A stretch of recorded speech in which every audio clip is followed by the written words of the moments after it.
Análise da pesquisa Datafolha. A aprovação recorde de Bolsonaro talvez não seja explicada pelo auxílio emergencial. Você está na TV Coiote. Lembre de inscrever-se no canal para ficar sempre muito bem informado e também que você pode colaborar financeiramente com o meu trabalho se tornando membro. Para isso, basta clicar em Seja Membro aqui embaixo. Bom, pessoal, vamos analisar a pesquisa do Datafolha sobre a aprovação do presidente da República Jair Bolsonaro, que foi divulgada nessa quinta-feira, dia 13 de agosto de 2020. O vídeo vai ser longo, mas não vai ser encheção de linguiça. Eu vou trazer aqui várias informações da pesquisa, a resposta de várias perguntas e vou fazer também algumas críticas à análise mais frequente que vem sendo feita.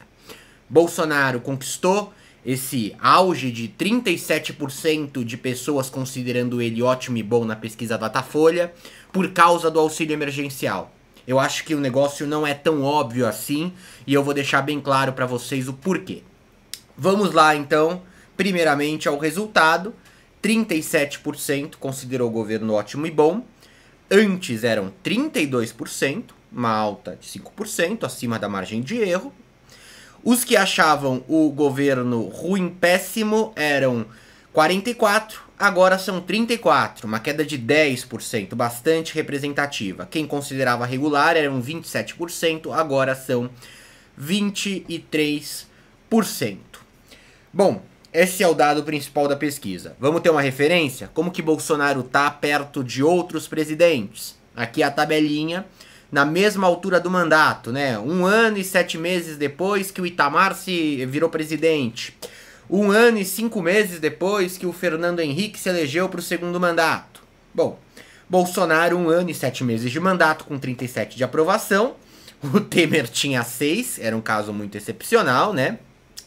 A Dilma Rousseff no segundo mandato tinha 13% nessa altura do campeonato. Aí o Bolsonaro ganha de lavada. Quando você pega o primeiro mandato da Dilma, o negócio fica completamente diferente. A Dilma nessa altura tinha 62% de aprovação. O Lula no segundo mandato nessa altura tinha 55% de aprovação. Se você pega ruim, péssima, a Dilma tinha só 7 nessa altura no primeiro mandato, enquanto o Bolsonaro tem 34. Ao mesmo tempo, o Temer tinha 70 e a Dilma no segundo 63. Então o que a gente tem aqui é um resultado mediano. É uma análise um pouco óbvia até. Não é péssimo, não é ótimo, mas está bem tranquilo, ainda mais num contexto de pandemia e tudo mais. Tá legal? Tendo esse parâmetro, uma passada por 2 dados regionais que ajudam a esclarecer um pouquinho as coisas. Região Nordeste, primeiro. A rejeição do Bolsonaro em meados de junho era 52%. Foi para 35% agora. A rejeição do Bolsonaro na região Nordeste caiu 17%. Caiu muito. A avaliação positiva subiu de 27% para 33%. Subiu 6%. Tudo bem? No Sudeste, a rejeição do Bolsonaro caiu de 47 para 39. Uma queda considerável, não tão grande quanto no Nordeste. A avaliação positiva subiu de 29 para 36%. Uma alta, média, pequena até, igual a do Nordeste. Bom, pegando aí questão de renda, como o pessoal tá falando muito do auxílio. Desempregados, a aprovação do Bolsonaro dobrou entre os desempregados. Era de 18% e agora é de 36%. Tá? Dado importante. O Datafolha não perguntou só sobre o governo Bolsonaro, perguntou sobre outras coisas envolvendo o governo e ligando a pandemia e outras questões. Por exemplo, sobre se Bolsonaro tem alguma responsabilidade pelas 100 mil mortes da pandemia que o Brasil teve até agora. 47% dos brasileiros enxergam que ele não tem culpa alguma. 11% acham que ele é o principal culpado. Uma parcela muito pequena considera o Bolsonaro o principal culpado. Que consideram um dos culpados, mas não o principal, 41%. Não souberam responder, 2%. Tudo bem? Então aqui a gente tem um extrato de que não, Bolsonaro não se queimou tanto assim com o fato do Brasil ser um dos países com o maior número de mortes no mundo pelo novo coronavírus. É bom a gente ter isso bem claro. Uma outra que eu achei bastante curiosa, foi perguntado o nome do novo ministro da Saúde, né? 88% disse que não sabem quem é o ministro. O ministro é o Eduardo Pazuello, é um ministro interino, mas é o ministro da Saúde. 10% sabem e 2% falaram outro nome, erraram na hora de dizer o nome. 10% falaram, não, Eduardo Pazuello ou Pazuello. Isso mostra aí, dá um parâmetro pra gente. Quem acompanha o canal provavelmente sabe que é o Pazuello, a pessoa que tá mais ligada na política. Isso mostra como a população não está tão ligada. Nem que estivesse no início da pandemia, todo o desgaste. Se você for observar, existem estatísticas interessantes sobre o número de matérias sendo publicadas sobre a pandemia. Caiu muito em todos os grandes sites, UOL, G1. Isso se dá por uma queda do interesse do público também. Então eu imagino aí que haja um cansaço, uma sobrecarga, as pessoas não aguentam mais ver notícias sobre o coronavírus, sobre as políticas governamentais ligadas ao coronavírus, e está representado aqui de forma muito clara, tá? Se você pega outras perguntas, você vai ter aí até pesquisa que mostra que tem gente que não sabe quem é o presidente, mas isso é a exceção da exceção. No geral, uma fatia bem superior a 10% está antenada sobre ministério e tudo mais, tá legal? Inclusive, saiu recentemente, circulou muito uma notícia de uma pesquisa sobre quem é Michel Temer. Todos sabem que o Michel Temer foi presidente do Brasil e ele foi escolhido para essa missão no Líbano, né? Para ajudar aí no Líbano depois daquela explosão. E aí saiu, olha só, a gente discutindo política e tem gente pesquisando no Google, muita gente pesquisando no Google quem é Michel Temer, que em 2 anos já esqueceu quem ele era ou nunca soube. Isso é uma mentira gigante. Se você vai lá no Google Trends olhar com calma, você vê que as pesquisas foram bem excepcionais. Nem 8 nem 80. A população ela é muito menos antenada do que alguns pensam, mas ela é muito mais antenada do que outros pensam. Tá legal? Isso é assunto para outro vídeo. Aí entra no quesito auxílio emergencial. Perguntas ligadas ao auxílio emergencial. Datafolha perguntou, recebeu ou não recebeu? 40% pediu auxílio. Tem mais no Nordeste, mas está bem distribuído pelo país. Tá legal? Bate com os números oficiais, né? Bate com aqueles 50, 60 milhões de pessoas que tiveram o auxílio aprovado, tá? E a maioria que pediu teve aprovado. Entre os que receberam o auxílio foi perguntado se era a principal fonte de renda desse pessoal. 44% dos que receberam a única fonte de renda. 44% disseram que sim, só o auxílio está me sustentando agora, mais nada. 56% disse, não, temos outras fontes de renda aí. Recebo aposentadoria não pode, mas recebo como freelancer, eu trabalho como motoboy, alguém da minha família me dá uma assistência, o que seja, alguma outra fonte de renda, né, para cerca de metade. Com que usou o auxílio emergencial? É um dado interessante de trazer. 53% alegou que é para compra de alimentos, 52% para pagamento de contas, 16% para pagamento de despesas da casa, outras despesas 4%. Compra de remédio, máscara e álcool gel 1%, tudo bem? É claro, a gente tem que ter cautela, é o que a pessoa diz, não o que é a verdade necessariamente. A gente sempre tem que ter essa cautela com pesquisas de opinião pública, tá? Vale também pro uso do auxílio. Pode ser que o cara tenha usado para comprar cerveja e ele não vai dizer isso pro pesquisador. Mas provavelmente é a grande exceção, a gente sabe da condição que a maioria da população brasileira vive, é bom deixar isso bem destacado. E aí a gente entra na pergunta de ouro. Então, eu trouxe esses dados para vocês. E você vê, pô, disparou na região Nordeste a aprovação do Bolsonaro. Bem o lugar onde mais gente recebeu o auxílio. Entre os desempregados, a aprovação dele dobrou. Bom, o desempregado é ele que recebe o auxílio emergencial. Pô, esse recorde do Bolsonaro, ele tá aí por causa do auxílio. Afinal, não é segredo para ninguém que programas de assistência são muito bons para aumentar a popularidade de um presidente. Pode não se sustentar a médio e longo prazo. Até porque o programa às vezes não se sustenta a médio e longo prazo, pelas contas públicas e tudo mais. Não, claramente sim. Claramente há um impacto do auxílio na aprovação. Só que boa parte das análises, e as análises da grande mídia que eu venho observando, vem se jogando na questão do auxílio. O auxílio explica. Bolsonaro então perde apoio entre classe média quando sai o Sérgio Moro, perde apoio dos lavajatistas, né, começa a distribuir cargo pro Centrão, perde apoio desse pessoal, com renda um pouco maior, ensino médio completo, eventualmente ensino superior, perde entre estudantes, o que é verdade, e compensa com os pobres, porque está dando o auxílio. Aí tem a pergunta de ouro, que muitas dessas análises acabaram ignorando, e não é culpa só de quem analisou, tem culpa do Datafolha aqui, eu vou fazer críticas duras à forma como o Datafolha divulga suas pesquisas, tá? A pergunta óbvia, Entre os que receberam o auxílio, responderam que receberam quantos aprovam o Bolsonaro, e entre os que não receberam, quantos aprovam o Bolsonaro. Isso explica muita coisa, né? E o resultado é meio... 42% dos que pediram auxílio aprovam o Bolsonaro.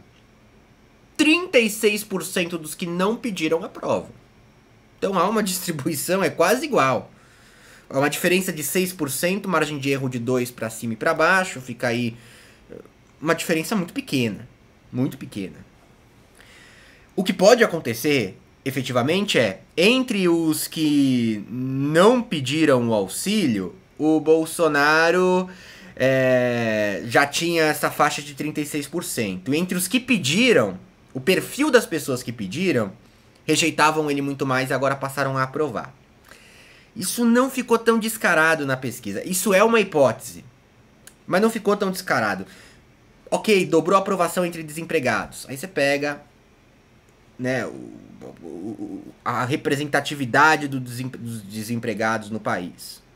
Então, desempregados efetivamente, desempregados pela pesquisa do IBGE e tudo mais, que, né, que não inclui pessoas que não estão procurando emprego, não inclui pessoal que desistiu porque não teve condições de conseguir emprego e por aí vai. Você vai ver que é uma representação, uma representatividade, uma fatia pequena da população, inferior aí aos 20%. Vou fazer um vídeo sobre os desempregados que deve sair provavelmente amanhã ou depois. Um vídeo de checagem. Não sustenta. Quando você vai olhar a própria questão regional e de renda, é muito constante a aprovação em todas as faixas. Então, a gente precisa ter muita cautela. Não é possível afirmar com os dados que foram divulgados que foi o auxílio que garantiu esse crescimento de aprovação. Não é possível afirmar isso. Não dá para ter essa certeza. Eu vou me aprofundar mais. Só uma outra observação importante. A pesquisa foi feita com 2.065 adultos através de celular por causa da pandemia. Datafolha e Ibope não fazem pesquisa para o celular. Este canal não divulga pesquisas feitas para o celular. Eu expliquei já várias vezes minhas diretrizes para pesquisas e porque eu não considero a forma mais adequada. Mas no contexto de pandemia está sendo feito dessa forma. Nem daria para fazer na rua direito, como o Datafolha faz, porque você vai ter a parcela da população que está ficando em casa, que é de um perfil em específico, isso prejudicaria a amostra. Então você dá esse jeitinho. E o próprio Datafolha foi feito entre 11 e 12 de agosto. E o próprio Datafolha destaca, né? A pesquisa telefônica utilizada nesse estudo representa o total da população adulta do país. Representa, na verdade, os 90% que tem aparelho celular, tá? Também tem esse acréscimo. Um número bem relevante. E o parâmetro que a gente tem dessa pesquisa para dizer que é uma aprovação boa, a gente já tem aí outras 3 que foram feitas nesse contexto pandêmico pelo Datafolha por celular. E o resultado não era tão positivo assim. Então, tendo como parâmetro pesquisas telefônicas e a parcela da população que tem telefone celular, os 90% que tem telefone celular, vai lá, tá bom.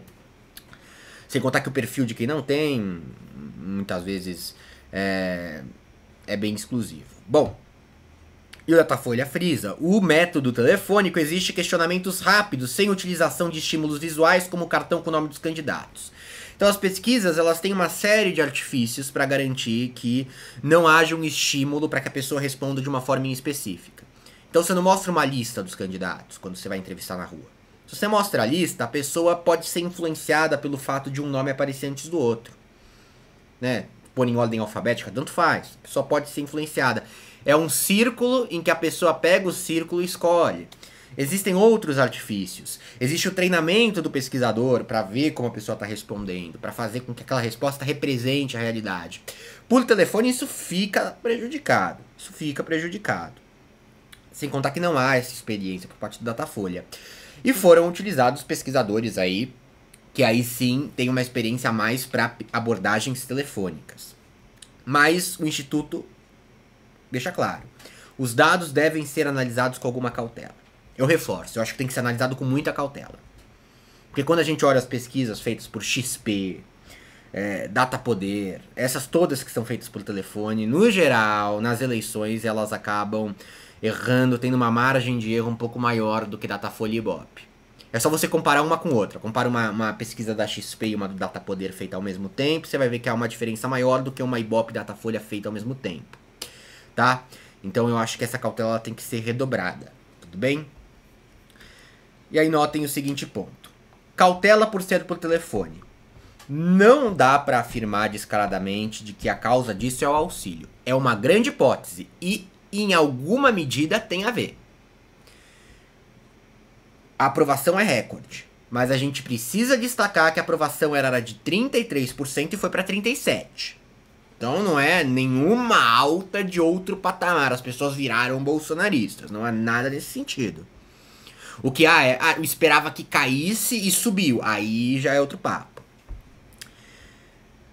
E aqui um ponto muito importante. É impossível fazer qualquer análise precisa, clara, sobre essa pesquisa da Datafolha nessa altura do campeonato. Porque o Datafolha tem um hábito que eu considero terrível do ponto de vista de deixar os dados claros, talvez seja ótimo para eles no sentido mercadológico, que é divulgar tudo pingado. Então sai o relatório da pesquisa, sai lá a pergunta principal só. Aí depois eles divulgam que os grupos que mais aprovaram o Bolsonaro. Então você tem homens brancos entre 50 e 60 anos, por exemplo. Os grupos que menos aprovaram, você vai ter lá e é realmente nessa linha, tá? Eu não tô criando estereótipo nenhum. Existe essa diferenciação. Mulheres negras entre 20 e 30 anos. Nessa linha. Aí você pergunta, bom, mas e as mulheres negras entre 40 e 50 anos? Aí não tem a divulgação. Aí uma semana depois o Datafolha vai e divulga. Aí saiu por renda na quinta. Saiu por região. Saiu Nordeste e Sudeste. Aí você quer saber quantos do Norte aprovaram? Eles divulgaram só na sexta. Então o Datafolha vai divulgando tudo pingado. Todo mundo, inclusive eu estou aqui fazendo uma análise da pesquisa antes de ter acesso a todos os dados. Com detalhes. Com clareza. Isso impede com que qualquer afirmação direta possa ser feita. Então se você vir em algum lugar uma coisa muito cravada, é isso? Cai fora. Não é verdade. Não dá para dizer dessa forma, porque os dados não estão tão claros assim. Então você pode ver, Nordeste, Sul, Centro-Oeste, Norte, 42% aprovam Bolsonaro. Empate. Sendo que, repito, no Nordeste a avaliação positiva é de 33%, no Sudeste de 36%. Tá? Inclusive isso quebra aquele estigma, né? Que o Sul seria bolsonarista e o Nordeste petista. Tá quase igual. Tá idêntico. De qualquer forma... quantos rejeitaram no Sul? Não sabemos. Não sabemos. Não foi feita a divulgação. A Datafolha não divulgou. O Ibope divulga o relatório completo, você pode analisar. Como eu vou analisar como a questão demográfica, a questão de região influencia na aprovação do Bolsonaro se eu não tenho acesso a tudo? Então, outro fator no qual temos que nos atentar muito. Essas pesquisas, elas são muito preciosas, elas possibilitam análises muito importantes, mas nesse contexto em específico, e olha que eu acredito que sim, Bolsonaro está com aprovação recorde, tá? E aqui é uma crença pessoal, observando o conjunto das pesquisas e até observações minhas pessoais, o que obviamente não segue nenhum método estatístico, mas a gente tem que ter pé no chão. Nesse contexto, ela é feita por telefone, ela é uma pesquisa que não teve todos os dados divulgados, e esses dados estão sendo divulgados de forma pingada, e todo mundo está analisando, dando um motivo, auxílio emergencial. Não vejo dessa forma, tá? Para mim a pergunta, entre os que receberam auxílio, entre os que não receberam, a aprovação, ela tá na faixa dos 30 e... Vou pegar certinho aqui para vocês, como eu falei antes, tá na faixa dos 36%, né? Tá, subiu entre os que tiveram auxílio aprovado, mas aí é uma hipótese, não tem clareza. Tudo bem? Espero que tenha ficado bem claro, gente. Não há uma conclusão clara. O que eu acho que fez... A pergunta sobre as 100 mil mortes, ela é muito esclarecedora.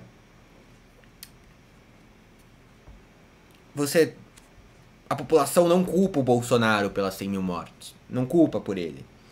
Então isso que poderia pesar contra não tá pesando. Será que em outra altura do campeonato pesou? Meados de maio, quando não tinham as 100 mil mortes, não daria pra fazer essa pergunta? Tem o fator que o Bolsonaro mudou de perfil completamente desde a última pesquisa. O Bolsonaro mudou a partir do dia 18 de junho. Mudou publicamente, mudou na forma como se expressa publicamente. Ele pode continuar pensando e fazendo as mesmas coisas, mas ele não fala da mesma forma. Virou, né, o Jairzinho Paz e Amor depois da prisão do Queiroz. Qual é o peso? Qual foi o peso disso na aprovação do Bolsonaro? A gente não sabe. O que chama a atenção e tem que ficar claro: a aprovação dele melhorou em praticamente todos os estratos geográficos, pegando o ponto de vista de regional, município grande ou pequeno. Isso não foi divulgado com clareza, mas os indícios que a gente tem são nessa direção. E econômicos da população. Aumentou em todo canto, de forma razoavelmente parecida. Tudo bem? Espero que tenha ficado bem claro. Qualquer crítica que você tiver ao vídeo, dúvida ou sugestão para melhorar, é só comentar aqui embaixo. Lembre que você pode colaborar com o meu trabalho financeiramente se tornando membro do canal. Para isso, basta clicar em Seja Membro também aqui embaixo. Um abraço e até a próxima!